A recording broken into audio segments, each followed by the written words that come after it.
I think Vivek Ramaswamy is just sort of reinforcing the impression that most viewers would have already had of him, that he's extremely annoying, and Okay. and that he tends to put forth a lot of conspiracy theories. And so, but it's understandable that he's attacking Nikki Haley, and it's understandable that the other candidates would be attacking her because she's the one who's been rising in the polls. Mm-hmm.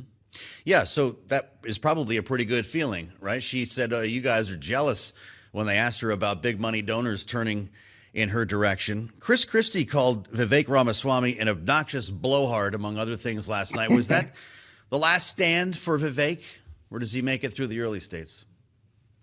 I don't know. It's hard for me to imagine that he's going to be able to continue raising money, given that he's stuck in the low single digits in the polls, both nationally and in the early states. So it wouldn't surprise me too much to see him dropping out of the race fairly soon.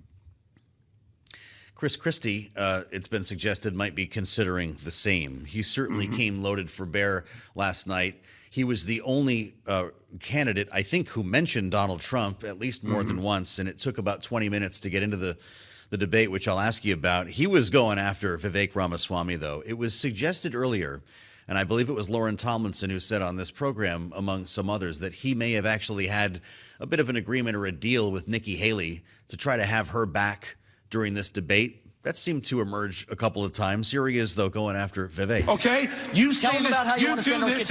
You do this at Ramaswamy. every debate. You go out on the stump and you say something. All of us see it on video. We confront you on the debate stage. You say you didn't say it, and then you back away. And I want to say exactly what I said, Chris. I'm not done yet. Well, this is now look. This is nonsense. This man is spewing. This man is spewing nonsense. Let me tell you something. Fight night. This is the fourth debate.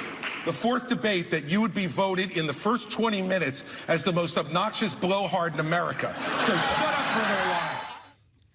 There it is. Professor Abramowitz, was he running defense for Nikki Haley last night?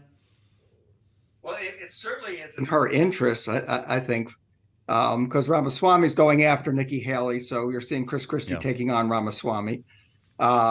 Chris Christie isn't going anywhere, in this nomination race.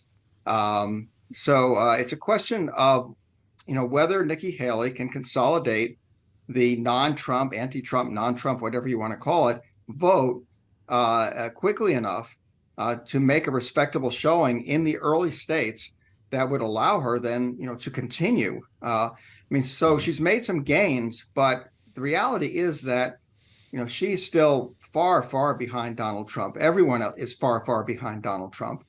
And I don't think anything that happened in that debate is going to, change that fundamentally. I haven't even mentioned a guy named Ron DeSantis, at one time the presumptive front runner. And Professor, we know that he's been struggling, although a lot of folks said it was his best performance last night. I found this curious as they got to matters of the economy and personal finance, the issue of inflation, which he hung around the neck of Republicans. Here's the governor from Florida. These Republicans in Washington have spent. It's driven your prices higher, and it's driven your interest rates to the point where you can't afford. Yeah. Does that argue with the greater message from the GOP? Well, I think the point he's trying to make is that he's not part of the Republican establishment. Yeah.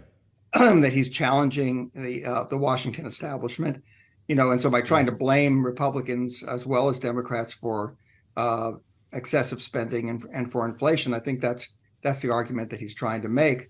But whether that goes over well, I don't know. All right, Professor, how many of these four, if not all of them, will be in the race when we go to Iowa next month? So the big question to me is whether Chris Christie is going to drop out fairly soon and endorse Nikki Haley.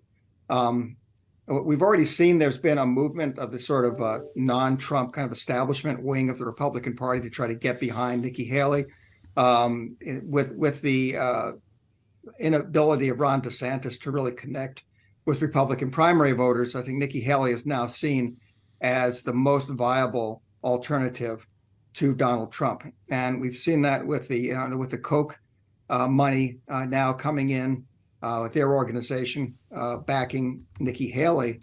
And so Chris Christie does have some support, especially in New Hampshire.